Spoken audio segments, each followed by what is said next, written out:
નર્મદા જિલ્લામાં ધોરણ 10ની પરીક્ષા આપતી વિદ્યાર્થીનીએ સૌનું ધ્યાન ખેંચ્યું છે। બોલવા સાંભળવામાં અસમર્થ હોવા છતાં ચિત્રવાડી ગામની જશોદા પરીક્ષા આપી રહી છે। ભણવામાં હોશિયાર વિદ્યાર્થીની હાલ સામાન્ય બાળકો સાથે પરીક્ષા આપે છે। રાજપીપળાની અંબુભાઈ પુરાણી હાઈસ્કૂલ ખાતે ધોરણ 10ની પરીક્ષા આપી ત્યારે અન્ય બાળકો કે જે માનસિક કે શારીરિક અસમર્થ છે તેમના માટે જશોદા દિશા સૂચક બની છે। પરીક્ષામાં જિલ્લા શિક્ષણ અધિકારી ડોક્ટર કિરણ પટેલ દ્વારા હૂંફ અને સાંત્વના આપવામાં આવી હતી અને શાંતિથી પરીક્ષા આપી શકે તેવી વ્યવસ્થા પણ કરવામાં આવી હતી।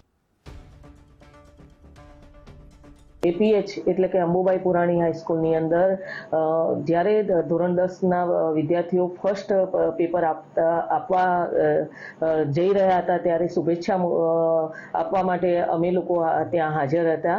ત્યાં માલુમ પડ્યું કે એક દીકરી જે કુદરતી રીતે બહેરી અને મૂંગી છે, સાંભળી શકતી નથી, એના કારણે બોલી પણ શકતી નથી, એવી દીકરી પરીક્ષા આપવા આવી હતી।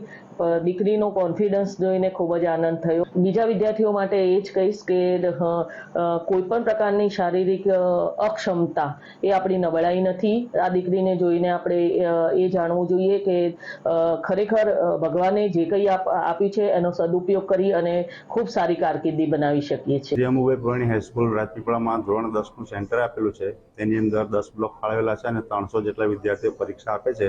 એની અંદર એક મૂક બધિર વિદ્યાર્થીની છે કે જે સાંભળી શકતી નથી અને બોલી શકતી નથી, છતાં પણ પોતાના ઉપર તૈયારી કરીને ખૂબ સારી રીતે પરીક્ષા આપે છે અને 3 કલાક ઉપરાંત એને જે 20 મિનિટ આપવામાં આવે છે એમાં પણ ખૂબ સારી રીતે લખે છે, પૂરો ટાઈમ લે છે અને પોતાની મહેનતથી ખૂબ સારી રીતે પરીક્ષા આપે છે। એટલે મારી છોકરી 1 થી 8, 9 ભણી સાહેબ ને આઈટીઆઈ બધું કર્યું છે, હોશિયાર છે, એની જાતે બધા અહીંયા બોલતા ચાલતા છોકરાઓમાં પરીક્ષા આપે છે। મારી છોકરી ફાઇન પરીક્ષા પેપર જાય છે, ઘરે એ પણ આવીને એ પેપર આપે ને એની મેં તે આપે શીખમાં મોડે કરે છે બધું ને સિલેટમાં બધું વારંવાર લખીને બધું ધ્યાન કરે છે સાહેબ। એ 10મા કરીને મને કે મેં ભણીશ જ એમ કે છોકરી ભણે છે, મને ગૌરવ છે, આગળ વધી રહી છે।